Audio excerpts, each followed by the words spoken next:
it's one that right now, I mean, he's just coming off a hard camp, a hard fight, and does he need it right now immediately when Tyson Fury says so? Probably not, but can he afford to knock back the opportunity? Probably not as well. So it's tough, really.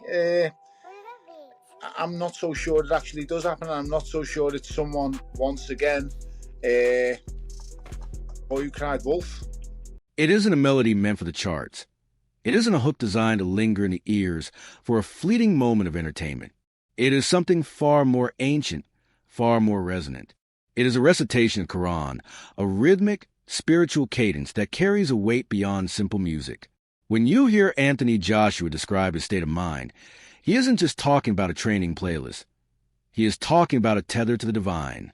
There's a profound importance in the act of respecting and understanding all walks of life, all faiths, and all spiritual paths. Joshua's insistence on this point isn't just PR. It's a reflection of a man who felt a specific energy, a divine protection, during a moment of crisis. He felt those words from God because, in his view, we are all navigating the same world under a single, overarching creator. When you've got people around you and you're close to your people and you think a lot of them, it's going to have a big effect. So it's going to be an emotional wrecking ball ride for him for quite a while. It will be. It's the loss.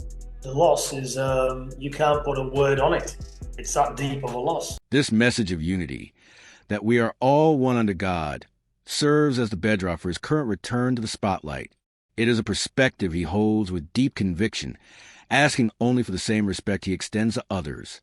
This spiritual grounding is the backdrop for one of the most remarkable transitions we have seen in modern heavyweight boxing.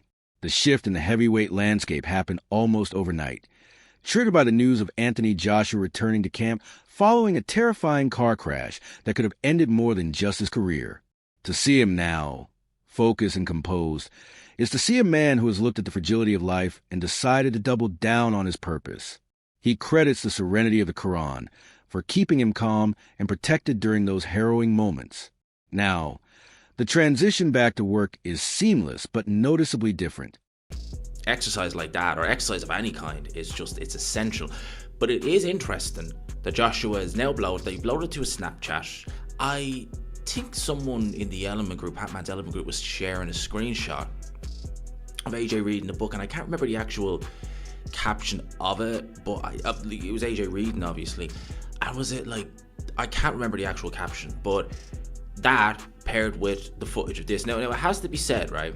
Although this footage was uploaded by AJ to his own Snapchat, and I do believe it is his Snapchat because some of the things he posts, you can just, I don't anything to worry about, but you know what I mean? You can tell with some of them, like that's AJ, that's from his phone. It's not like an Instagram where you don't know, or an X where you don't know. Is it him? Is it his PR team or something like that? His eyes are locked on redemption, and the footage emerging from his camp tells a story of intense, quiet preparation. We see him hitting the pads with a rhythmic violence that belies his internal calm. We see him on the TRX straps, his muscles taut, pushing through the resistance. We see him on the spin bike, grinding through the miles. He labels his mental strength therapy, and it truly is. Exercise in any form is essential for the soul. But for Joshua, this particular camp feels like a purging of past failures and a fortification against future ones. The authenticity of this comeback is found in the small details. When snapshots appeared of him reading, or when footage was uploaded to his personal Snapchat, it lacked the polished, sterile feel of the PR team's carefully curated Instagram feed. This is AJ through his own lens and purpose. I'm down in Nigeria. It's just sad. It just makes you realise how valuable life is and how things can change in a heartbeat. So when we talk about fights and we talk about beefs and these things are just nothing when it comes to real life and losing the life. So it was a sad thing to hear, a sad thing to see. God knows how it'll affect those that saw it mentally, emotionally. But you've got to think about these two men who were somebody's child, someone's brother, and that's what you've got to think about. Those people that are raw, personal, and unvarnished. It is this intimacy that leads many to believe his return is motivated by something far deeper than the acquisition of another belt or the padding of a bank account. There is a sense that he is fighting for his own soul, for a legacy that isn't defined by numbers but by character. This is why the rumors of a Tyson-Fury showdown feel different this time. There is a belief that if that fight happens, Joshua will be the type of man to give every penny to those in need, specifically to families who have suffered real-world tragedies. He has handled his pain with a level of strength and discipline that separates him from the pack. While emotional pressure might cause some fighters to unravel, it seems to have sharpened Joshua into a more dangerous, more focused version of himself. Tyson Fury thrives on the unpredictable nature of chaos. He feeds off the noise, the mind games, and the frantic energy of a promotion. Joshua, however, has begun to channel his emotions into a structured preparation and a singular purpose. When you're close to your people and you lose someone or something significant, the effect is massive, an emotional wrecking ball that can leave a person reeling for a long time. The loss is something you can't quite put into words. It is deep, it is visceral, and it changes the chemical makeup of fighters' resolve. Johnny Nelson has noted how quickly life can change and how boxing rivalries mean nothing when real tragedy hits the doorstep. Taking that into account, Joshua's return is not just a sports story. It is a story of a man who has come back wiser, more grounded, and infinitely more dangerous because he no longer fears the trivialities of the ring. If you are finding this deep dive into the psychological and spiritual rebuild of one of boxing's greatest icons compelling, now is the perfect time to ensure you stay connected to this journey. By subscribing to the channel, you gain access to the full narrative arc of the heavyweight division, ensuring you never miss an update on the technical breakdowns and personal milestones that define these athletes. Our community is built on the same respect and passion for the sport that Joshua displays in his training, and your subscription helps us continue to bring these stories to life with the depth they deserve. Join us as we track every movement in the camp, every spiritual insight, and every step toward the inevitable clash that would define an era. With that clarity of purpose, the contrast between Joshua and Fury becomes even more stark. Tyson Fury thrives on noise, but Joshua is moving with a quiet clarity that creates a different kind of threat. When we talk about beefs and rivalries, we often forget that life is valuable and can change in a heartbeat. Losing a life, or being close to that loss, makes the theatrics of the boxing world seem small.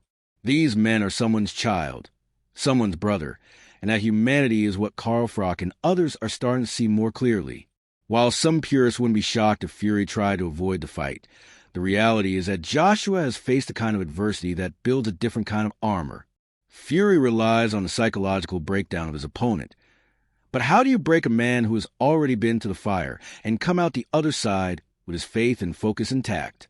Adam Smith has pointed out that Joshua's career is far from over, and the evidence is in the discipline of his current camp.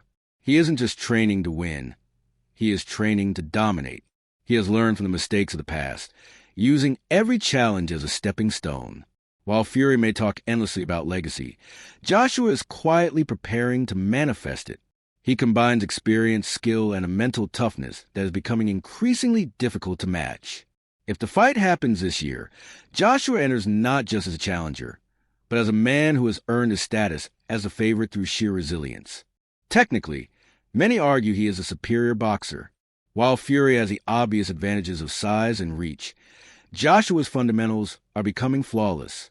His footwork is more intentional, his combinations are tighter, and his control of distance is more precise than Fury's often erratic style. Fury's unpredictable nature can frustrate many, but a fighter with Joshua's current mental state reads the fight and adapts instantly.